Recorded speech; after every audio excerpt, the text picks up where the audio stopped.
Welcome to today's event on getting your kids to listen. And I've renamed it 4 shifts to getting your kids to listen to you and cooperate without getting frustrated, yelling, or losing your cool.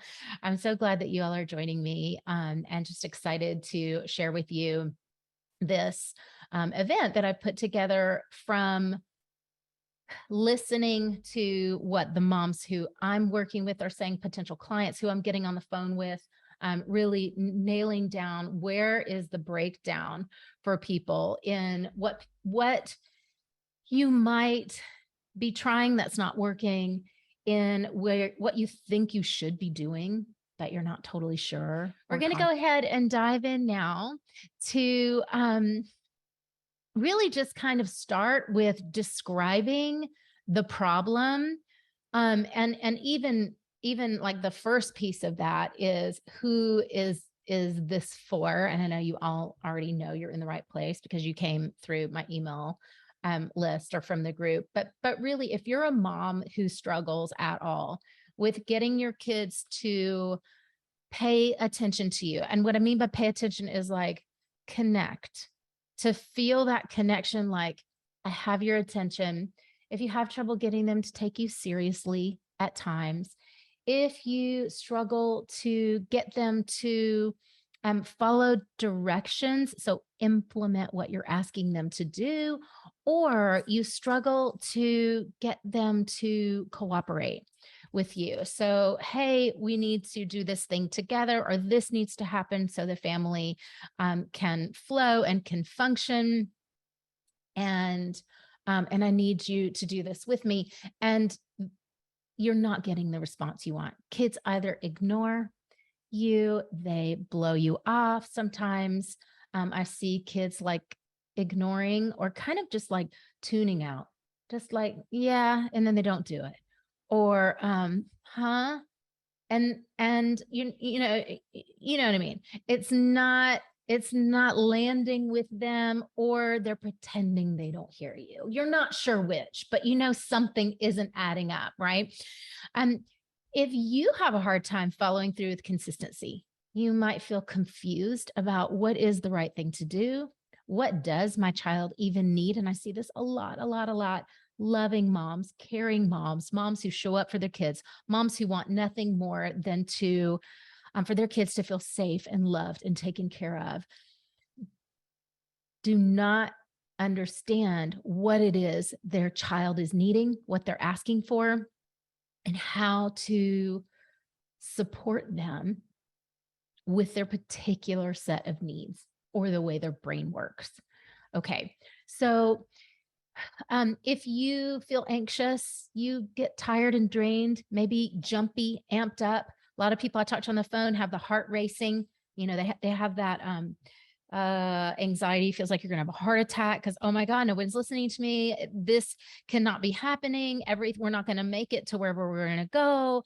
How can it be this hard? And then that urge to control swoops in, and you find yourself struggling with your child, power struggling, arguing, threatening, if any of those things are happening, and you feel like, what is the problem? I am failing at this. You may even have the urge to run away. You might want to give up at times, but you won't, because this is your family and they matter more to you than anything else in the whole wide world. Then you are in the right place. So we're going to dive in with just describing in a little more detail, what is this problem when kids won't listen? So you might be finding yourself frustrated, angry, tuning your kids out. You're overstimulated. You might be finding them tuning you out, or arguing with each other if they're siblings. They might be melting down a lot.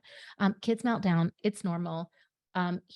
We all hit our boiling point, but what I'm talking about is a cycle that's kind of on repeat, where you're trying to get your kids' attention or their cooperation. And on an everyday basis, there's friction, there's tension, there's confusion for you, or you're getting disrespectful behavior or pushback from them, you feel like they're not respecting what you say, taking you seriously, you end up dropping to their level and arguing with them. Isn't that the total worst when you hear yourself and you think, oh my God, I'm talking like a 3-year-old with my 3-year-old or whatever it is.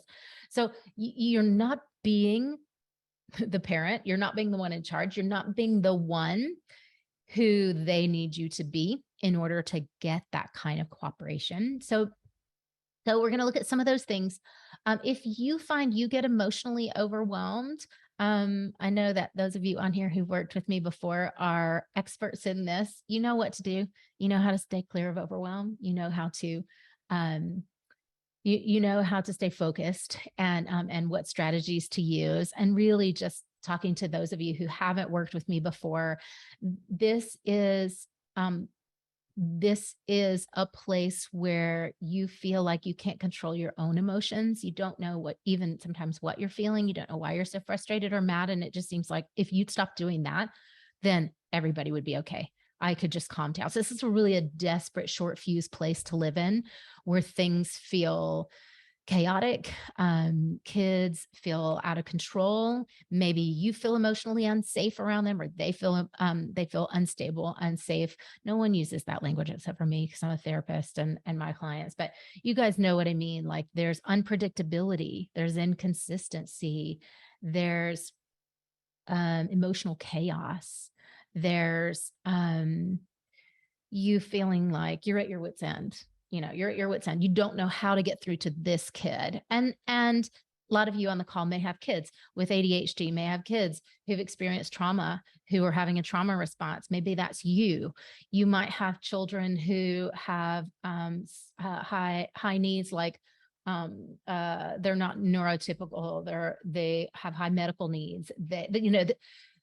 I've worked with clients who have kids all across the spectrum, from really atypical to really, really sort of typical kids. And it can be harder when your child has bigger needs or unusual needs, and you've had a hard time finding help with that. But just to acknowledge, like, everyone here is welcome. And if you're struggling at all in these things, then this is for you. Okay. So I'm glad you're here. Just quickly, for those of you who I haven't met before, my name's Honor. You probably either came from my list where you've watched my webinar, 5 Steps to Eliminating Overwhelm and Anxiety, or maybe you came from Overwhelm Solution for Moms. That's my online community for moms who struggle with these kinds of things and are wanting to up level. So I've been a practitioner for a long time, nearly 2 decades, have been helping moms and families as a therapist and coach to eliminate these patterns, trauma patterns, overwhelm patterns, things that create anxiety, things that lead to stress for the whole family. And so and I do that in my program, Awaken Motherhood, which some of you know about. So the end result, the outcome of my work with clients is calm, is steady, loving parenting, to be a loving authority and presence, and to be comfortable being in charge while being loving and understanding of your children without sacrificing the trust and connection in your relationship, and without sacrificing your health or energy to do it. And that's really the key. And you guys know there's so much out there, so much out there. You could get lost in the number of books and podcasts and experts. And the thing about this is, you try to put these things into practice, but when you do it on your own with your particular child who doesn't fit the mold, or you who don't fit the mold, these things fall flat. So today we're going to be diving more into, I'm keeping it pretty general because I want this to apply to everybody, but these are the things that I consistently see. We're going to go over 4 shifts that have helped my clients to eliminate the repetitive loops in their parenting, in their overthinking, in their anxiety, in their overwhelm, that keep the family really stressed and that keep kids from really, really being that in that kind of like open, connected, respectful, cooperative place. So let's start with the first one. Let's dive in. Okay, thanks for your comments here. I'll check back and check out the comments in just a second. We're going to start with shift number 1, and the 4 shifts that I'm going to go through today really are like mental shifts. And the reason why I'm not breaking down, here's what exactly to do and how to do it is because without knowing your child, without knowing your temperament, it's likely to fall flat. So instead, what we're going to do is talk about what it really takes to be able to have the kind of peaceful, happy home that all of my clients achieve. So we're going to start with shift number 1, which is instead of looking at your kiddo, doesn't matter the age, your kid's behavior as an inconvenience, you know what I'm talking about, or as an annoyance, or as a sign that things are really wrong and that this kid is destined for a life of disaster or unhappiness. Instead of looking at the behavior as that, or as a sign that you're failing. And because what moms do is you're making my life hard. This is too hard. You need to do better. Why aren't you doing what I say? Instead of seeing it as this is making my life hard, I want you to look at that behavior, that hard behavior, that problematic behavior or pattern as a communication. As a communication. What if what your kid was doing or acting out or crying about, what if the way that your child was treating others or treating you was simply a communication of some underlying needs? Now, most of us have read that. Everyone's heard that. Your child, I talk about it a lot in OSM. Your children's tough behaviors are unexpressed needs. But really, what does that mean? So let's break it down a little bit so you can understand it. You can also drop questions in the chat. So when a child or teenager is struggling to feel something, and we think of it as like struggling to process something, but what it actually is they're just having a hard time feeling, being allowed the feeling, knowing what to do with the feeling, understanding the feeling. It's all feeling, especially when they're really young, it's all feeling. And that's kind of overwhelming for them because their nervous system can't handle it yet, can't hold it yet, and maybe your nervous system can't hold it yet. We'll talk more about that in a minute. Then they might act it out. They might shout it out. They might, if they're younger, they may get physical with you about it, or a sibling, or with themselves. They may struggle to know just like how to be in that moment. And, raise your hand if you can relate to that. Have you ever had a feeling where you kind of don't know how to be in it? Yeah, exactly. Right. It's normal. It's natural until you learn how to navigate through that, which requires some understanding. It requires some understanding. And our kids at that age don't have access to that. Just like when you were young, you didn't have access to that either. And maybe there was no one to teach you. So we really want to, like, my mission is to rewrite that whole thing, is to teach as many moms as I can walking the planet right now how to be in charge, in their wisdom, in their power, in their emotions, and how to navigate through them with ease without getting caught on anything, so that they can be totally present for their kids. And so that calm is like a normal thing in your house. And so if you think of your kiddo's behavior, the meltdown, the screaming, the I hate you, if you have at any age child, actually, that's not just specific to younger kids, as you guys know. If your child is yelling, I hate you, or slamming a door, on you, and you feel your whole soul crushing from the inside out. It's really hard. It's really hard to be shut out like that. And if for you, you've had this kind of experience, that behavior is a communication showing you something, like, put the words aside, showing you something that you don't understand about what's going on inside of them. Okay. So if they're out of control, if they're angry, there's always, always an unexpressed need under that. So a great trick, a great sort of analogy for this is to think of their behavior as a mirror. And the reason why I use mirror is because what do you see in a mirror? Who do you see reflected when you look in a mirror? So you're looking at your child, but the reflection is of you.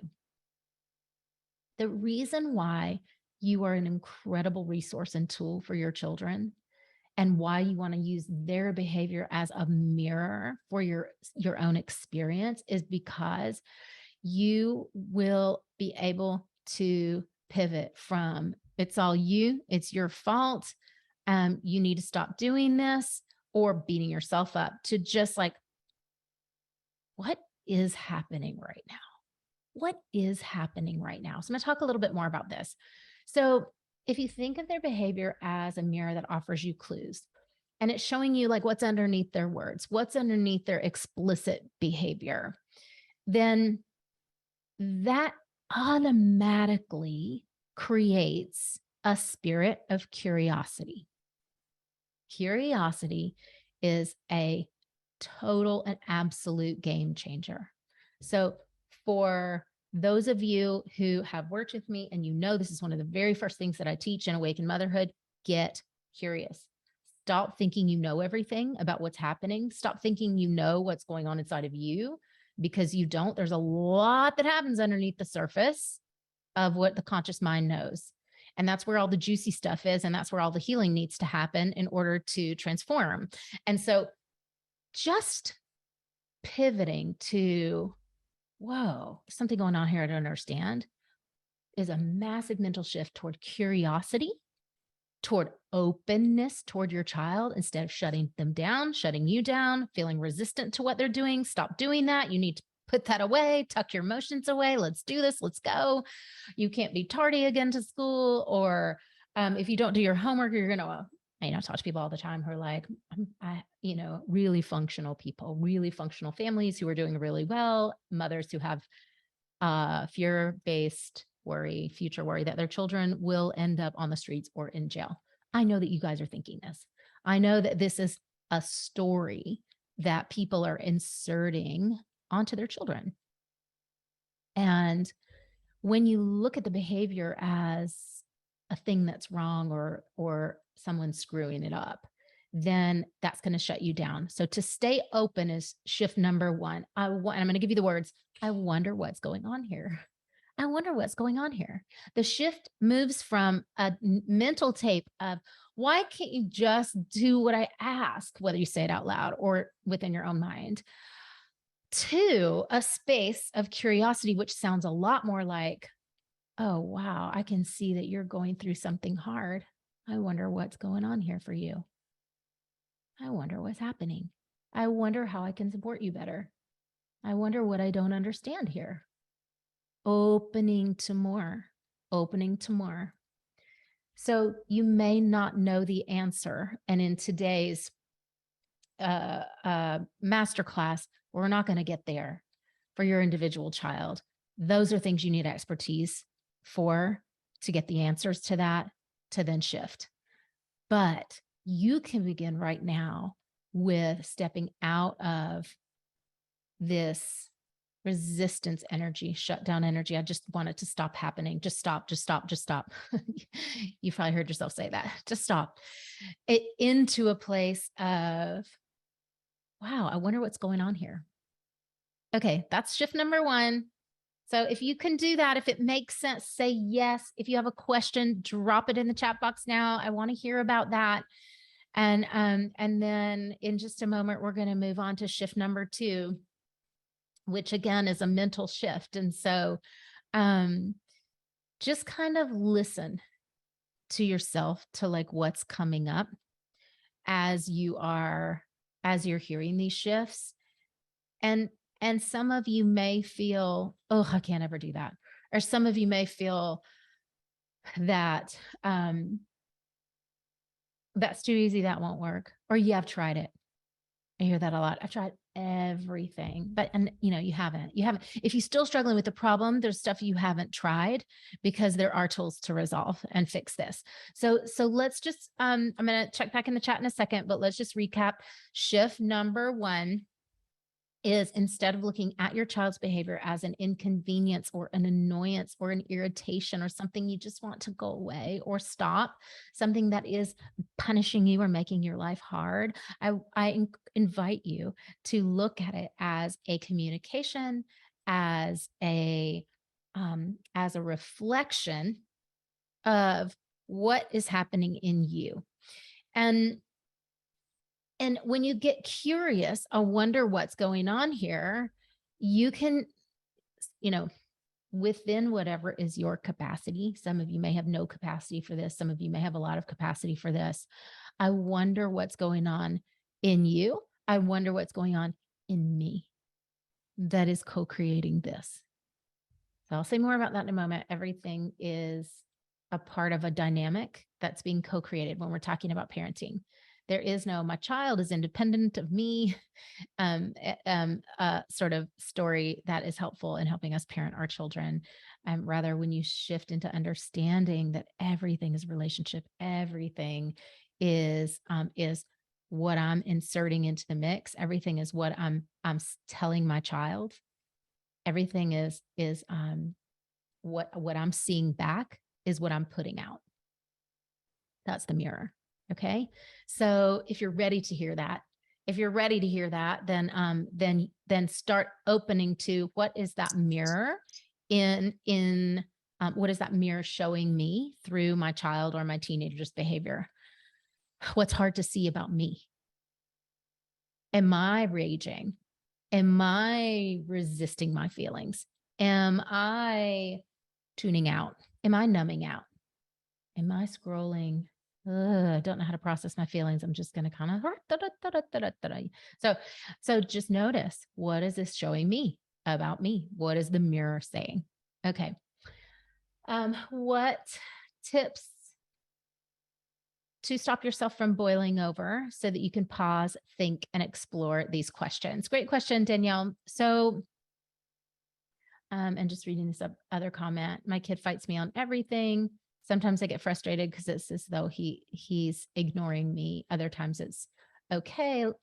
It's okay. Like other times it's like, okay, we're going to be late and I don't have the time to argue. And then I feel bad for losing my cool. Yeah, perfect. Okay. So, and that's where you start to get into the power struggle with a kiddo instead of tapping into sort of larger perspective. In terms of how to or when to explore this shift number 1, these questions, what is my child showing me? The best time for that is going to be a time of quiet and stillness for you. And so, I teach a lot on this in Awaken Motherhood, but for clients who come to work with me, what they've found is that when they try to implement some of these and more strategies that I teach in order to be that strong, loving, calm presence, that a lot of that work is more difficult to do in the heat of the moment versus being able to do it in a time and space when you are connecting in your own presence of mind, of heart, and really tapping into that to that stillness and that strength within you, which is the part that I teach that I'm not going to be teaching today, but hopefully that helps to answer your question. So I want to check out, and thanks for that question. You guys can keep them coming. I want to move on to shift number 2, which is, I'm kind of being funny with this, those of you who know me, but here's the deal. I just have to speak straight on this one because I see it all the time. Shift number 2 is your child is not a robot put here on this earth to make you happy. It's just not what's happening. And the sooner you can let that sink in, the sooner you can start working on your freedom. And those of you who are here who have a kiddo who is out of the box, who is strong-willed, who lets it be known what they want, right? Exactly, Jen, who is fiery, who is not that inclined to respect you as an authority simply because you say, I'm your mother, so you should listen to me. Just doesn't fly with these kids. You know the kind of kids I'm talking about. If you have one, say here in the chat, if you know what I mean. Here's the deal with that. So there are kids, so many kids right now who are coming into the space, into this life right now, um, who are more powerful. They have access to more power. They're natural born leaders. They are capable of, dare I say, they're capable of more than those of us in our generation, sort of in general. And I've worked with a lot of these kids directly before I stopped working with kids. They're so special.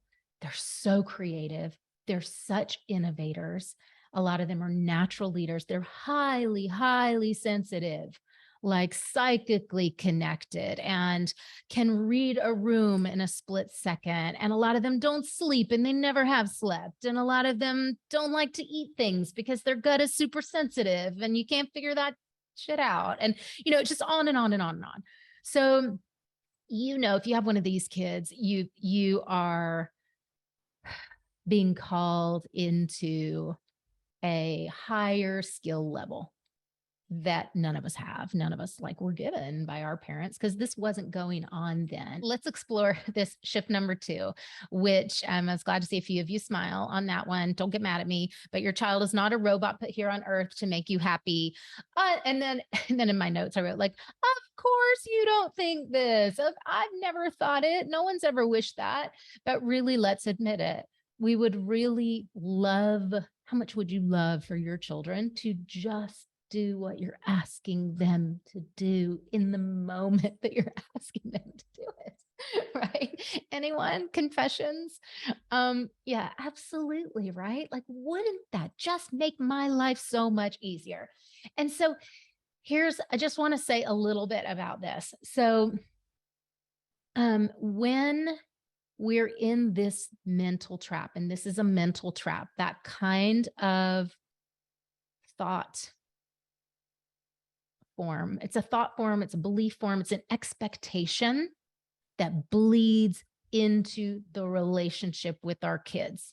It bleeds into, they feel it, they know we want that, they know they can't give it. Why can't they give it? Because they don't belong to us, they belong to them. They cannot give it. So we have a harder job than that. We have a harder job than our parents had, essentially. So we can resist that, or we can accept it and figure that stuff out in how to actually meet them where they are. So the definition of, me thinking my kid is just a robot here to please me and make me happy, and AKA not upset me, because that upsets the whole balance, right? We all know it. Your kid upsets you, the whole family's foundation is rocked. The house, no one feels safe. Everyone's walking on eggshells, or your mental health is at risk and you feel like you're unsafe. So any of you've been there, that is a road to Scaryville. That's a road to breakdown. That's a road to inpatient treatment and new meds. It's a road to divorce. It's a road to kids, at the minimum, sending your kids to treatment for a long time and then them feeling like they're crazy. I've seen it all. I've seen it all. So all that can be stopped. I just want to say for the record, all that can be stopped. None of that has to be your reality. None of it. And I'm going to tell you how. But to define this mental trap is to say that you're living in a transactional relationship with your child. You do this for me. I give you love and acceptance in return. It is transactional. Many of us live in transactional patterns at work, in relationship, in our marriage, And we do it with our kids too. Transactional means you scratch my back, I scratch yours. And we do it in parenting. And it doesn't sound like that. We think like, that's horrible. I would never do that. But then what happens is we find ourselves saying, or feeling, even if we don't name it, I have asked you 1,000 times to do this thing for me so that I can feel peace about the house being cleaned up, whatever. I asked you 1,000 times to clean your crap up from all over the common space. And you have, for whatever reason, not done it. You've ignored that. And now I am having thoughts about you as being a disrespectful kid, a kid who doesn't appreciate anything, a spoiled brat. And then I'm feeling like, I don't want to do anything nice for you. I don't want to cook you dinner. Why should I cook you dinner? Because, when like I've asked you to do all these things, but you haven't done them. Sound familiar? Yeah. Yeah. And Heather, bribery, another transactional thing, sort of in a more positive light, less the threatening, more the I'm a good parent, right? To play the game of I'm focused on positive thoughts. I use positive reinforcement, positive parenting, gentle parenting, peaceful parenting approaches. So I'm going to say, as soon as you clean up your room, you can have an ice cream. Transactional, same thing. So what that sets up is a belief system and a belief pattern that in order to be loved, to be supported, to be accepted, we must be a certain thing that makes someone else happy. Ouch. So some of you may feel it in your bones, like that this is the way you were parented. And sometimes people have these aha moments in our in these, like when you're hearing new information.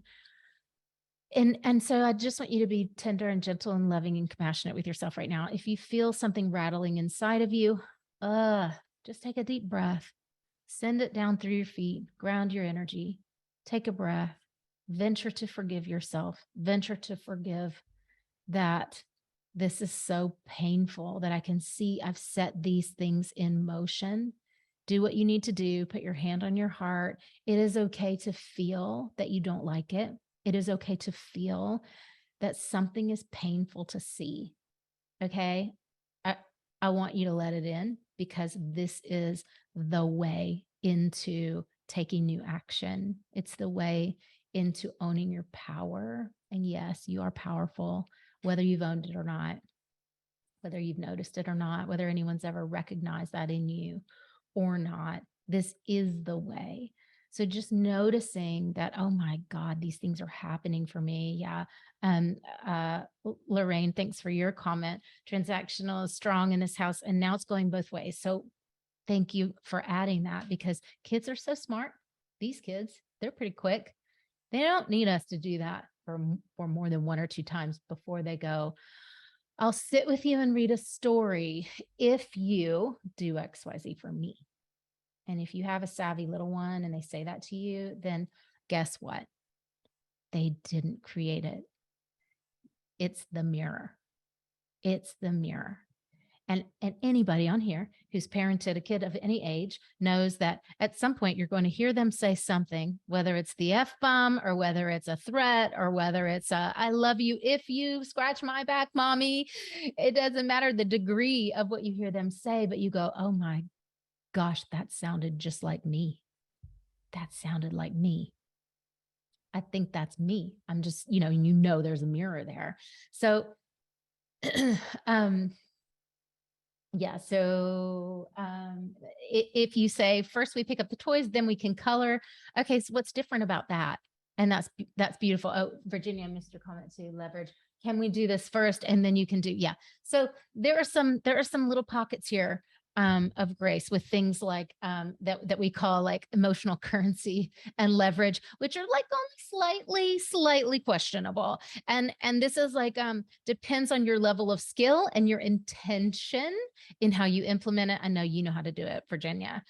We work together. You've been so successful with transforming your connection with that beautiful boy and with the vibe in your whole family. And I get chills when I think about it. I love so, so much that, that you have made it an art and a science to put the AM strategies into practice.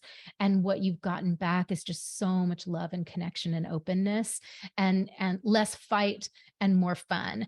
And that's really what this is about. And so, so great questions. Yes, you can use those things.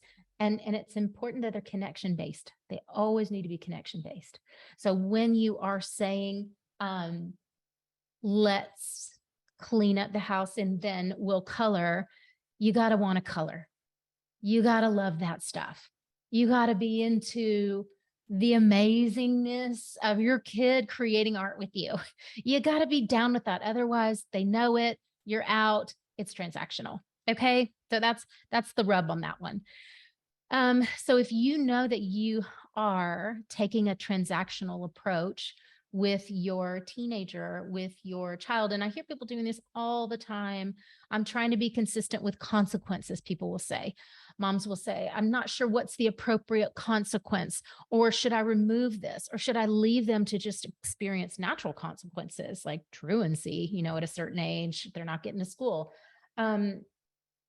Again, those are questions that I can't answer unless we're like in a consultation one-to-one. But what I'll say is that, again, with using the mirror and getting curious, just start to notice. Step one is get curious and notice, am I in any of these? Can I hear that my kid is saying something that I'm doing to them? Can I hear that, like, there are things that when my child does them, or when we want to lock horns, or when I feel overwhelmed by them.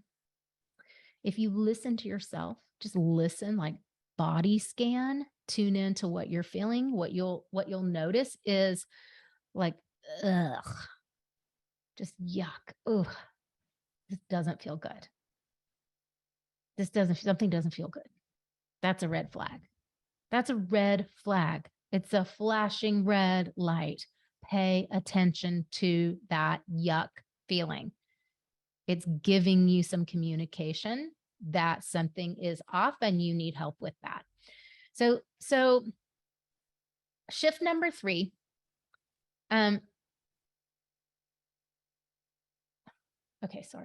Shift number 3. Cooperation, respect,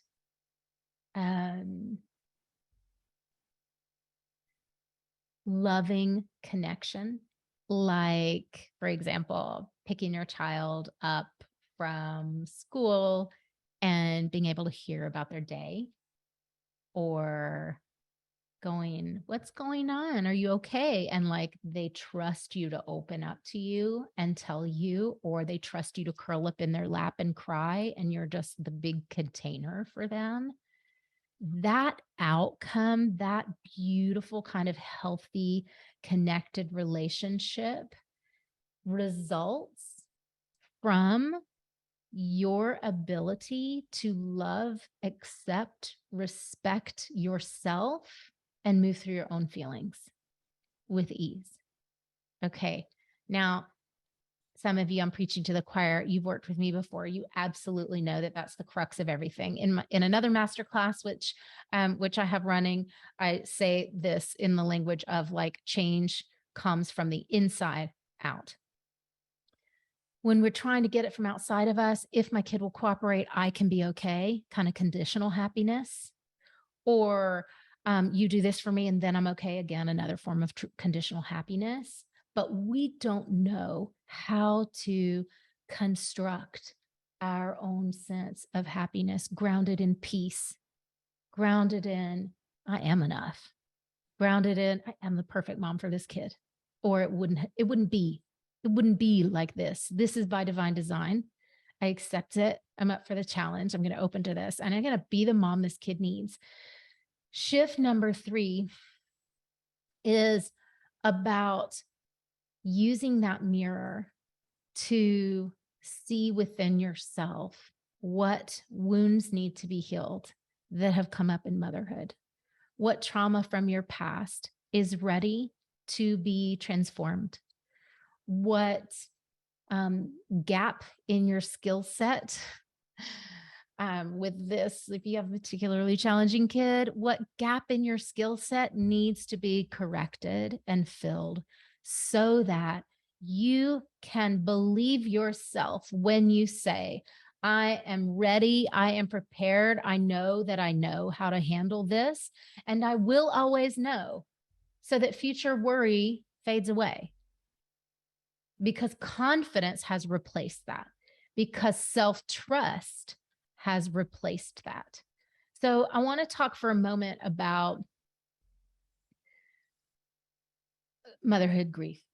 So raise your hand, say in the chat if you know what I mean when I say that grief is a normal part of motherhood. I'm curious. I know those of you who virtually know it, but have you ever had an experience where, with your child, where you felt like this is not what I signed up for? This isn't even what I wanted. I shouldn't have even become a mom. I'm not ready for this. The grief and longing for the freedom that you had before you had children, before you were absolutely chained to your home for however many years, day in, day out. You know, those of us who are free spirits, who love adventure, who love fun, who traveled a lot, who have a strong sense of identity and self and love to connect. And oh my God, right? And then, you know, the life gets sucked out of you for having to be full-time in this new identity and new role. And if you haven't developed it, which nobody has, developed it consciously, intentionally, who am I going to be as a mom? Then you're kind of screwed on that, because you wind up just circling the drain. I can't get out of this now. I chose it. It's too late now. Like, what am I going to do? There's no way out. And so I want to blame. I want to be mad. I want to be irritated. I want to say to my partner, can you do more? Can you just like save me from how I feel? But the reality is nobody can save us from how we feel. And freedom is here. Freedom is a possibility. Freedom is as much of a potential reality as feeling trapped. They are two sides of the same coin. And if you can have one, you can have the other. So here's the breakdown of this. When you have an experience of, oh my gosh, this isn't what I thought it was going to be. I thought I was going to have an easier kid. I thought I was going to have a flexible kid. I thought I was going to have a kid who just kind of went with the flow. Like, that's just what I assumed. I thought I was going to have a kid like me. A lot of my clients feel that way. I was going to have a kid more like me. Or, oh my gosh, I had a kid like me. You know, my mom said I was an absolute terror. And that's what's happening here. Now I'm like, karma. I'm paying this huge price for what a terrible kid I was. Or this kid is just like my husband. Okay, you get the idea. So that we are humans, we are emotional beings. That means you probably there's a lot of feelings about that. So there may be things in your experience about your kid that have caused you to go to a dark place, that have caused you to feel angry, resentful, that have caused you to feel despair or guilty or wish you'd never had kids. You may hate yourself for feeling like you don't like them very much. You may resent your kids for feeling, for being hard, or for like making it hard for you. And all these things can happen. And when we stay in that place, when we don't resolve that problem, it creates epic piles of guilt, of regret. You miss years, years fly by because you're not present. You have no memories of your kids. You know what they remember as mom being angry or sad. That becomes a whole mood in and of itself for your family. And you might be angry that it's so hard, or regret it, or want to like do it over again, but we don't get to go back It doesn't mean you're a bad mom, you're a horrible person. It doesn't mean that you have ruined your kids necessarily. It doesn't mean you don't love them. It just means you don't know how to love them the way that creates safety, that creates stability, and that creates security, so that they calm down, so that they listen to you, so that your connection is strong and you can use the connection as leverage. So don't get caught in beating yourself up, but instead start to get real about the fact that some of what's going on with my kid is my work to heal. It's my stuff. And even if your entry point is, I just want to know how to parent this kid so that they cooperate, we can work with that. We can work with that. So there's a truth here, though, that if you skip over it, this is my work to do. My happiness belongs to me. My child is not responsible for my happiness. I can't hang my happiness on my child and expect for them to be able to take care of me in that way. Whoa, right? It just doesn't work. They're not able. Their nervous system can't support you. And what's really going on when you're trapped in this pattern is your nervous system can't support you.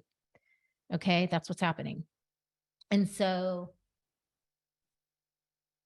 let me just read your comment, Jen, especially when you're working on yourself and know it's okay the way your kid is responding or acting, but your husband is not growing and thinks it's unacceptable and says your kid gets that from you. So here again, how can I grow into a person who honors and trusts what she feels so strongly that outside voices of criticism or judgment from people who don't understand the work I'm doing roll off me like water off a duck's back? That's the outcome. That's the outcome. The voice that I'm hearing to your husband is like, I know you don't understand. I know you don't understand. And that is okay. That is okay. And for those of you who have not worked with me, I know and love Jen. We have a relationship already. I know her husband. And so I'm saying that to you, and I'm not saying to anyone else here. I'm not prescribing this as an intervention. I'm just saying for my heart wanted to say that to you. So there's that piece. And this is something that comes up. It's interesting that you bring that up because it oftentimes is a deeply buried fear of women who reach out to me for help and then can't pull the trigger to commit to becoming peaceful parents, creators of their happiness, because people have a deeply buried fear that says, if I get healthy, someone's going to leave. If I get happy, my safety is going to be threatened. There are lots of curious things going on there. Fear of anger, fear of disapproval, fear of all this juicy stuff. We won't go into that today, but but I'm glad you named that in case anybody's living in that space of fear. So this is your part to fix, resolve, and heal.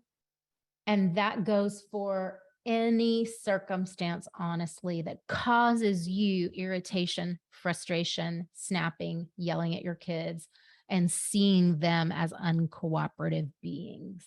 Okay. They are not responsible for your happiness. This is our skill set to build. This is our life. And we choose whether it's misery or happiness. We choose. When you leave your happiness up to your child, you will find that what you get back is disappointment, is sometimes loneliness, is then sometimes you feel like you're dropping the ball. Something in your inner voice will kind of say like something isn't right. I should be doing this differently. You may recognize this pattern by kids who really want to please you, and they really want to make you happy. If you have a sensitive one, you might also find that your kids avoid you when you're upset. Even if you haven't said anything, they kind of know, they steer clear. Or a lot of times kids will check in. Are you mad at me? Are you mad at me? Mommy, if they're younger, are you mad? Are you okay? Older kids will say, I'm sorry that I'm such a disappointment to you. That's what teenagers will say. So painful, really, really painful. They're looking for reassurance of your love. They're looking for forgiveness. What are they looking for? They're looking for acceptance. They're looking for acceptance and love. They, strong-willed kids, on the other hand, might push back hard. They might argue with you. They may balk at your threats. They may say, you can't control me. They may just be like, F you. And that's just the same thing again, flip side of the coin. It's, I don't feel safe here. I don't feel safe here. I don't know. I don't know how to create that for you, for me, for us. The cost of repeating these patterns, you guys, everything that I've talked about today, is generational wounding. It didn't start with you. You didn't create it. This isn't something that you thought up when you were pregnant with your children. This is just the past repeating itself. We call it generational trauma. We call it motherhood. I call it motherhood wounds. That's my wording. Whatever resonates for you. It's like a thing that's a crack in your foundation that when you had kids, a light got shined on that missing piece for you, right? And so one thing to take away from that is momentum keeps patterns going. So this is the thing we're doing. If we're doing transactional parenting, if we're doing threatening by fear, if we're doing, you need to do this in order for me to be okay and to know that I'm an okay mom. If we're doing those things, momentum is going to keep that going unless you do something really big to interrupt that pattern and up level your parenting game, essentially. So kids will carry with them. And as painful as this is to hear, I'm telling you because I love you and I want you all to have access to this truth. I see a lot of people on the other side of this, people who are now adults who grew up in this, and I don't want that for any of you.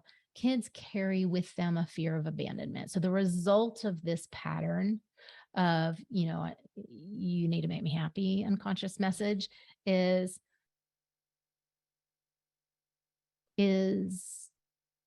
we as adult, your children as adults in 20 years, in 10 years, carrying with them a fear of abandonment, of being left or being rejected emotionally if they don't go along with what other people want them to do, whether that is a boyfriend or girlfriend, a best friend, a partner.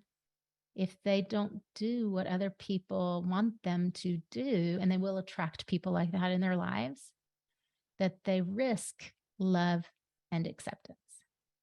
So tell me if it rings any bells in the chat. Any of you know this for yourself? Any of you feel like, okay, I'm recognizing some patterns that might be going on in my family? Let me know what you're feeling because I want to check in with those of you. I can't see your faces, some of you. Okay, my son once set off the alarm, the fire alarm at Kohl's, and immediately started saying, "I'm sorry, Mama, it wasn't me. I'm sorry, Mama, it wasn't me." He thought I was going to be upset with him, but actually, I thought it was a little funny.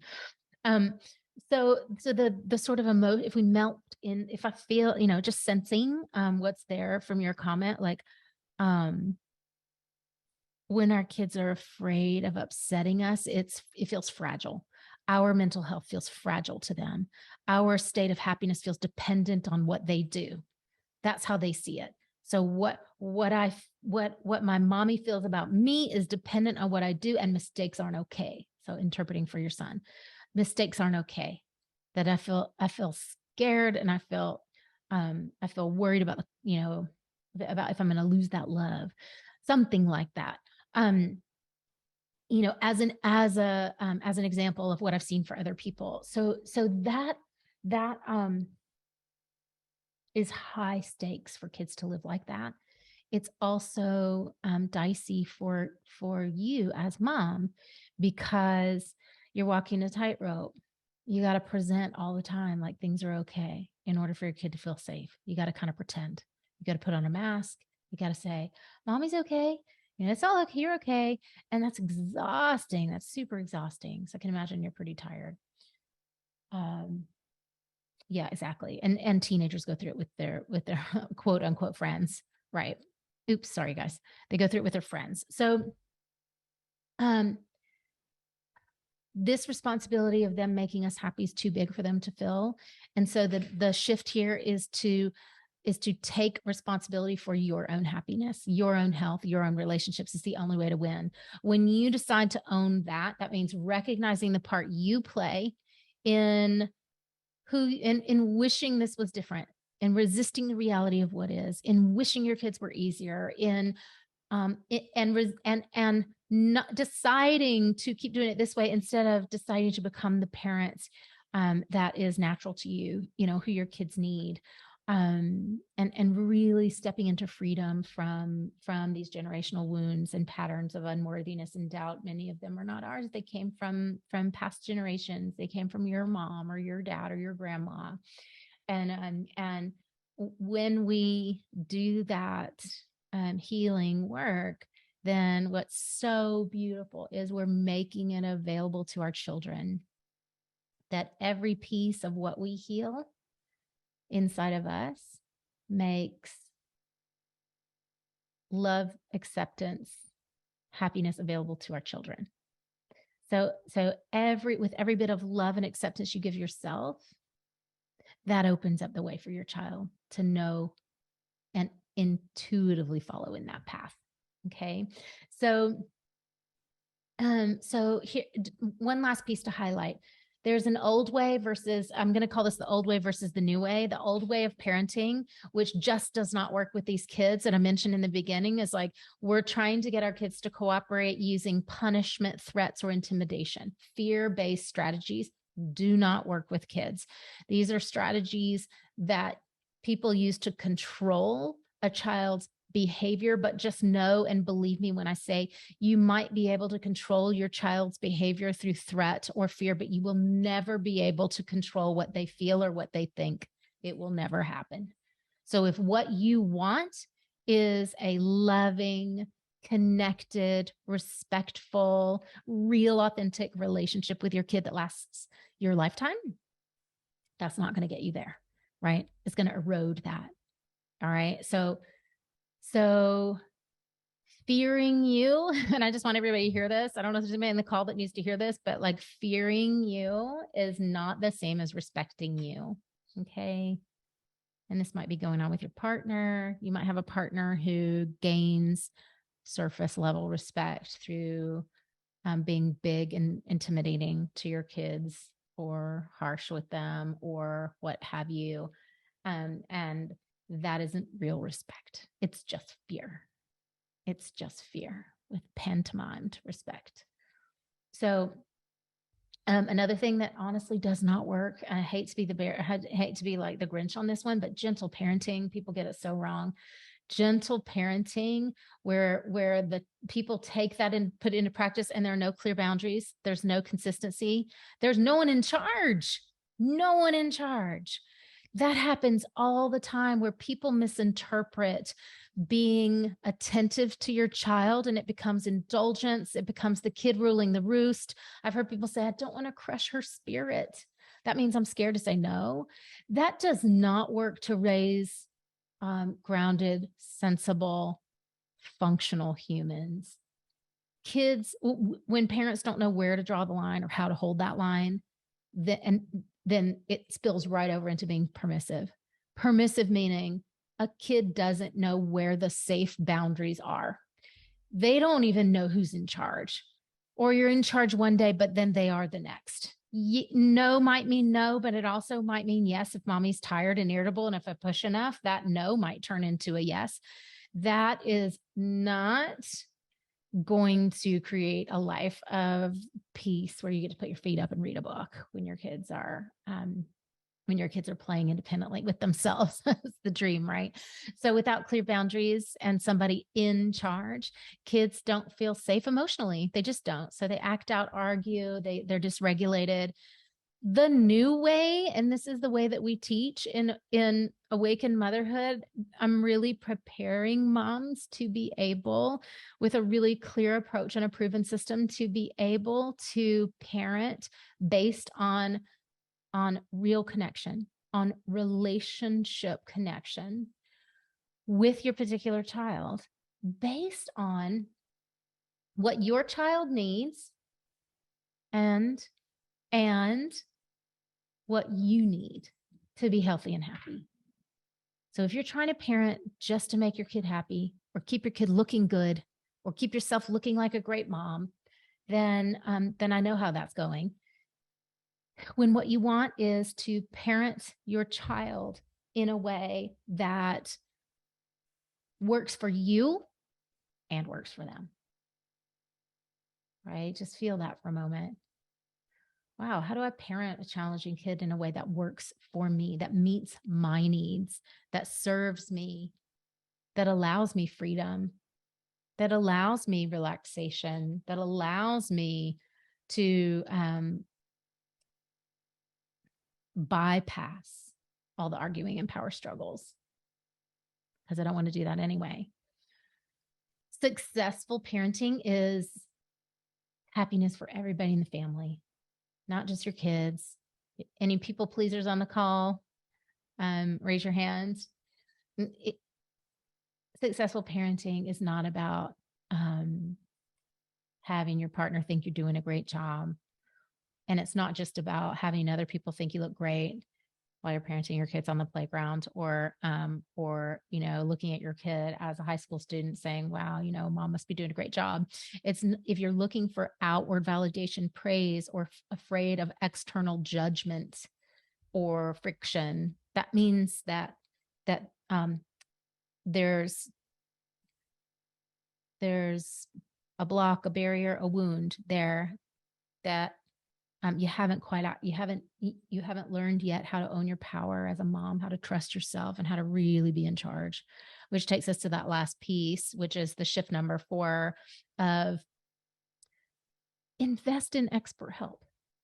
Hire an expert, invest in mentoring, invest with someone who knows how to solve the problem you have.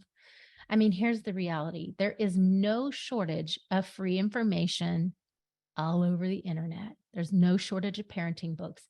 There's no shortage of weekly therapy that anybody could go to the tune of $150 a week. And I have a lot of clients who've been doing that for year after year after year. I also have a lot of clients who have gone the free route, free, like free therapy through work, or they've read all the parenting books and they're binging on the podcasts and doing a great job of trying to apply everything they're learning.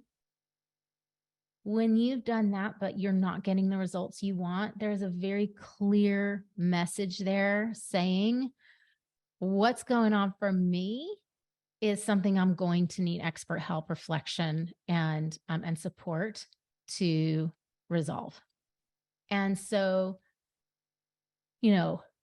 investing in expert help means you want to be wise about choosing someone who knows how to solve the problem you have. And that is not true.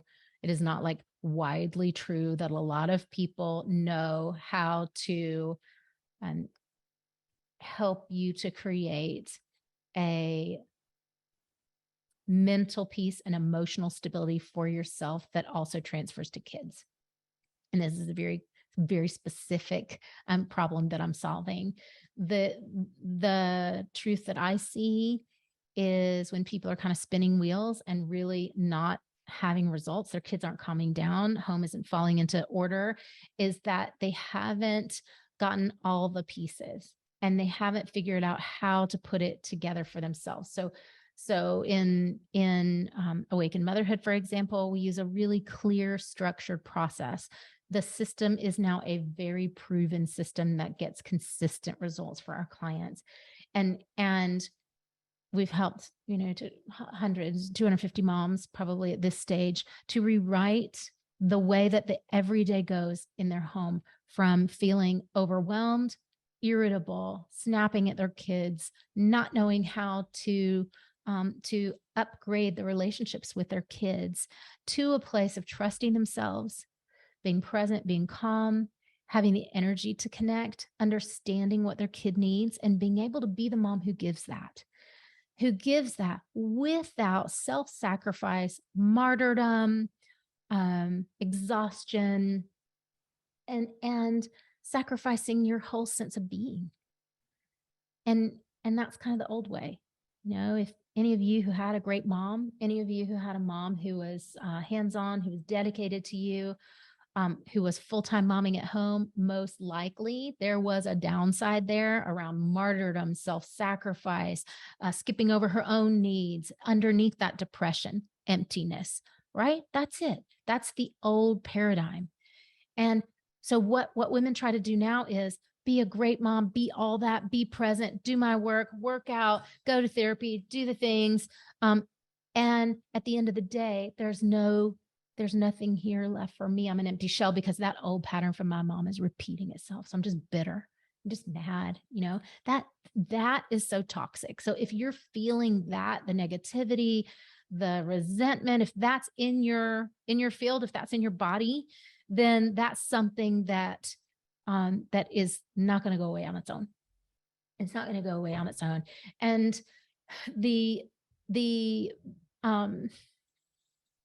piece here to just know, and I'll say one more thing about this, and then I can check the comments, is that a lot of the women who I help, a lot of my clients, they've done a lot of inner work before. They've meditated. They've been to counseling. They've been to therapy. They've they've done a lot of things. They've taken parenting courses and read the books, but they were still suffering and struggling.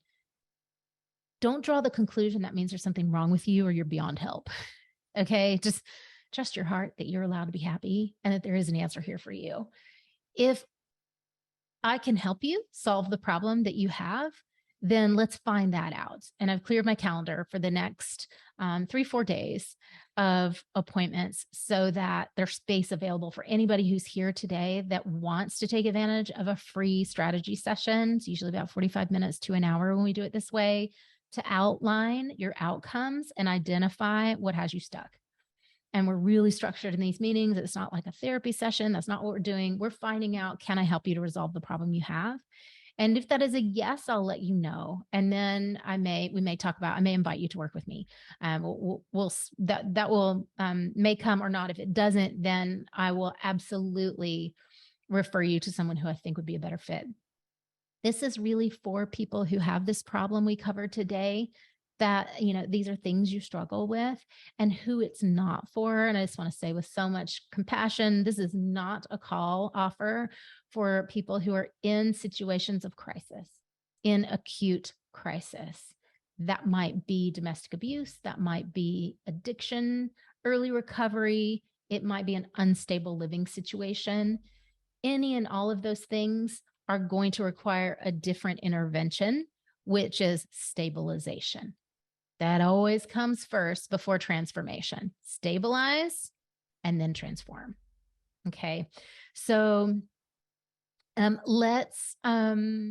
to give you the call link for that. If you got pen and paper, you can write this down. I will drop it in the chat. You can also copy and paste. This is my link. It says clarity call. We're going to do a strategy call for you guys, though, those of you who are here. www.honorjanetsky.com/call. And you can go ahead and see what's available there. See if you're able to get onto my calendar. If you have problems finding a slot and you were here, you're welcome to reach out to me and say, can I get on your wait list? That's absolutely fine. And yes, I do want for anybody here to be able to share this with friends. I'll make that available. I'll figure that piece out after. We can email that out to you after this so that you can have the video replay and watch back for yourself as well. The last piece I want to say on, and just tuning into my heart too while I say this. The last piece I want to say before I'll check with some comments and see if there are questions. I know that it is tempting to think that nobody really can help you when you're in a bad place, when you're in a dark place. And the temptation and human instinct is, I'm just going to hide that. I better put that away. I don't want anybody to see that. And the energy that is required to solve that problem is openness to receiving help. is the decision, the decisiveness to let it end here. Whatever that looks like, you can figure that out from there. But first, there's a decision. I just don't want to waffle in this anymore. I don't need to be tortured by this anymore. My destiny is in my hands, and the decision is mine to live the kind of life on my terms that I want. And what I want is to feel good in my body. What I want is to have energy. What I want is to like my kids. What I want is to enjoy this. I only get one shot. This is what I want. And so even if it's scary, even if it's hard, even if it's whatever, I'm going to just take a chance and reach out for help. And then we can see if I can help you. Okay. And I'll be very honest with you if I can or I can't. I'm going to love you. I'm going to love on you, and you'll get a lot of value from the call in terms of strategizing for what is going to help you. So any advice on how to handle, I'm just looking at your comment here, Virginia, how to handle power struggles once my husband gets home from work. Your boy acts out and is extra loud and makes it impossible for us to talk because the focus is no longer solely on him. This is one of those things when your kids are this age that the outcome, the intention needs to be about, and energy needs to flow toward the thing you want most, which is like, quiet time with your husband, share time, connection time with your husband without being interrupted. And so I don't know logistically how for you to create that, but I do know that rather than setting your expectations for something that you know really can't happen at his age, he can't control that, create an outcome that is bigger than that you can control, that is, you can flow your energy toward and your intention toward and create for you and your husband to have that sweet time. Let's see, just reading this other comment. Opposite problem. Both my kids are crawling up my legs, begging for attention. When daddy gets home, we can manage it better. I don't know how to handle this either, especially when he comes home late or works on the weekends. It's a never ending struggle for attention. So when kids are vying for attention like that, when kids are persistently vying for attention, there's something interesting there. And we're not in an agreement to do therapeutic work. So I in this moment, so I'm not going to go there, but I am just, I just want to say and name, like, usually when kids are kind of driving for that attention, or they are clingy. If any of you have that kind of problem, there could be something going on temperament wise. There could be, and we want to learn what that is so we can address it and fill the need. There also is something going on in the relationship, something going on to be filled, a need to be filled, to create more of what they need. So you get to take a deep breath and not always be pulled on. So yeah, could say more about that, but we'll wrap it up there. So just really inviting any of you who have not worked with me before, book a strategy call. Any of you who have worked with me who are wanting more, then message me. And what I want to do is just one more time, I'll give you the link. It's www.honorjanetsky.com/call. I also want you to not hesitate or overthink it. Just ask for help if you have this problem and you do want to look for a solution, and then let's connect. Big love. Thanks you guys for meeting me here and spending time with me today. And let me know if you have questions, drop them in the group, or takeaways. Can't wait to see those. Have a great day, you guys. See you next time.